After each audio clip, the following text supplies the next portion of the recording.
नमस्कार जैन साथियों, मैं प्रशांत दुबे आप सभी का हार्दिक स्वागत करता हूं आपका अपने ऑनलाइन प्लेटफॉर्म टीचर्स अड्डा 24/7 में। जैसा साथियों आपको पता होना चाहिए कि असिस्टेंट प्रोफेसर के लिए क्वालिफिकेशन में कुछ यानी बदलाव किए गए हैं, जो कि आपको पता भी होना चाहिए कि आपका कल है यानी कि 10 जून को एक प्रेस या नोटिस के माध्यम से आपको बताया गया है कि असिस्टेंट प्रोफेसर के लिए जो आपकी क्वालिफिकेशन को लेकर जो था उसमें कुछ बदलाव किए गए हैं। तो मैं सारी चर्चा करूंगा, उससे पहले आप क्या करिएगा, इस चैनल पर नए हो सब्सक्राइब कर लीजिएगा। और साथियों आपके लिए जो भी आपको बताया जा रहा है बिल्कुल ऑथेंटिक, एकदम आपके लिए सटीक बताया जा रहा है। जैसा आप देख रहे हो साथियों, शिक्षा भर्ती 2025 के लिए नियमों में बदलाव किया गया है। जो असिस्टेंट प्रोफेसर के लिए कुछ यानी उसके क्वालिफिकेशन को लेकर क्या किया गया, कुछ बदलाव किया गया है और उसको लेकर हम चर्चा करने वाले हैं। कौन कौन सी चीज़ें आपके पास होनी चाहिए असिस्टेंट प्रोफेसर के लिए और कौन कौन से डॉक्यूमेंट्स आपके लिए बिल्कुल आपके पास होने चाहिए। चलिए साथियों, एक आप कह सकते हैं एक नोटिस जारी किया गया है उत्तर प्रदेश शिक्षा सेवा चयन आयोग द्वारा आपके दिया गया है 10 जून 2025 को। इसमें कहा गया है कि आपका कि शुद्धि यानी कुछ करेक्शन किया गया है आपके कि सूचित किया जाता है आयोग द्वारा विज्ञापन संख्या 51 के अंतर्गत विज्ञापित सहायक आचार्य, क्या कहा गया, सहायक आचार्य यानी असिस्टेंट प्रोफेसर, असिस्टेंट जैसे इंग्लिश में बोलते हैं साथियों, असिस्टेंट प्रोफेसर के लिए बीएड का मान उच्च न्यायालय के आदेश के अनुपालन में यानी हाई कोर्ट के आदेश के अनुपालन में दिनांक 23/5/2025 को संशोधन किया गया।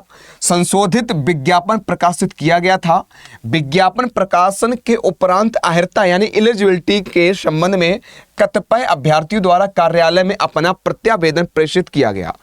प्राप्त प्रत्यावेदनों पर सम्यक विचारोपरांत आयोग द्वारा विज्ञापन संख्या 51 सहायक आचार्य यानी असिस्टेंट प्रोफेसर की शैक्षिक अर्हता जो एजुकेशन एलिजिबिलिटी को निम्नवत संशोधित किया गया है कि अगर आप असिस्टेंट प्रोफेसर बनना चाहते हैं उसके लिए जो आपके लिए प्रमुख एलिजिबिलिटी जो है शैक्षिक, वो आपके पास क्या क्या होना चाहिए, इन्होंने साफ शब्दों में बता दिया है हाई कोर्ट के यानी कह सकते हैं आदेश के अनुसार बताया गया है। आपके सामने दे रखा है आपको क्या होना चाहिए कि सहायक आचार्य बीएड पाठ्यक्रम हेतु शैक्षिक अर्हता आपकी क्या होनी चाहिए। अर्हता मीन्स होता है एलिजिबिलिटी क्या होनी चाहिए। आपको विज्ञान, गणित, वाणिज्य, सामाजिक विज्ञान या मानविकी में न्यूनतम आपके कितने परसेंट होने चाहिए, आपके लगभग 55% आपको इसमें क्या होने चाहिए, आपको 55% से अंक आपके प्राप्त होने चाहिए। कम से कम 55 से कम नहीं होने चाहिए, 55 से प्लस ही रहे, ठीक है। और साथ साथ परा स्नातक बात को उपाधि अर्थात आपके पास पीजी होने चाहिए, पोस्ट ग्रेजुएशन और आपकी डिग्री होनी चाहिए, ये भी आपके दिमाग में बैठा लीजिएगा। अर्थात अगर आप जो है शिक्षक और शिक्षिका बनना चाहते हैं, असिस्टेंट प्रोफेसर बनना चाहते हैं, तो आप या तो विज्ञान हो गया, गणित हो गया, वाणिज्य हो गया, आपका सामाजिक विज्ञान हो गया, आपका मानविकी हो गया, उसमें 55% अंक होने चाहिए और साथ साथ उसमें पीजी यानी पोस्ट ग्रेजुएशन जो भी आपकी डिग्री होनी चाहिए। और उसके साथ आपके लिए एक और चीज चाहिए, आपको न्यूनतम 55% अंकों के साथ एमएड और आपका होना चाहिए, यानी बीएड बाद जो आपका एमएड किया जाता है, एमएड भी इसमें 55% आपके पास होना चाहिए, तब असिस्टेंट प्रोफेसर बनने के लिए आप एलिजिबल हैं। दूसरी बात यहां पर आपका दे रखा है कि या आप कह सकते हैं अथवा यानी इसके या तो ये हो या ये हो, एक इनमें से डिग्री आपके पास होनी चाहिए। विज्ञान, गणित, वाणिज्य, सामाजिक विज्ञान, मानविकी न्यूनतम 55% तो आपको अर्हता होनी चाहिए। 55% अंक होने के साथ साथ आपको परास्नातक उपाधि होनी चाहिए यानी पीजित होनी चाहिए एवं न्यूनतम 55% अंकों के साथ शिक्षा शास्त्र विषय में परास्नातक उपाधि यानी पीजी पोस्ट ग्रेजुएशन हो एवं न्यूनतम 55% अंकों के साथ आपका बीएड भी होना चाहिए। अर्थात आपका बीएड भी 55% होना चाहिए, आपका पीजी भी 55% होना चाहिए या इसके समकक्ष उपाधि भी होनी चाहिए मेरे बच्चे।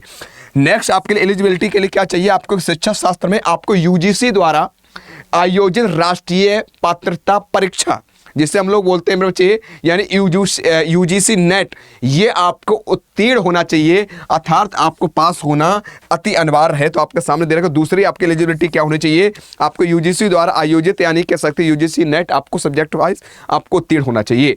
और शिक्षा शास्त्र में विषय पीएचडी आपकी होनी चाहिए, आपको पीएचडी किए हो। और उपाधि धारक ऐसे अभ्यर्थी जिन्होंने विश्वविद्यालय अनुदान आयोग पीएचडी उपाधि प्राप्त करने हेतु न्यूनतम मानक एवं प्रक्रिया विनिमय 2009 के अनुसार पीएचडी की उपाधि प्राप्त की गई हो।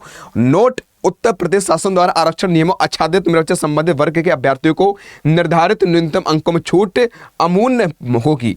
और यहाँ पर दे रखा और बात करते हैं उक्तानुसार सहायक आचार्य यानी असिस्टेंट प्रोफेसर के बीएड की शैक्षिक अर्हता को उक्त सीमा तक यानी यथा संशोधित समझा जाए, शेष विज्ञप्ति अथावत रहेगी। यानी कि सारी चीज़ें आपको इतनी जो भी आपको बताया गया है, ये सारे डॉक्यूमेंट्स, ये सारी चीज़ें, डिग्रियां आपके पास होनी चाहिए, तभी आप असिस्टेंट प्रोफेसर बनेंगे, तभी आप उसके लिए एलिजिबल होंगे। ये सारी चीज़ें आपके लिए ज़रूरी हैं।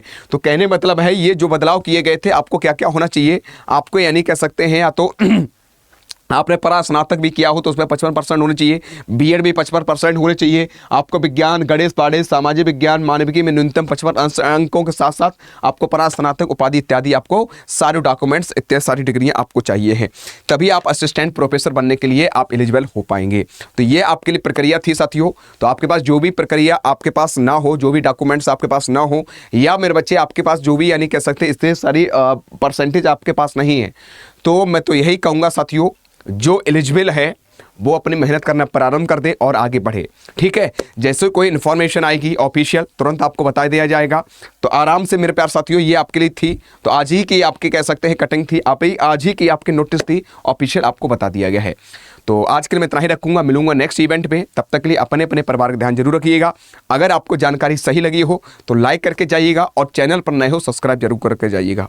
आज कितना ही, जय हिंद, जय भारत।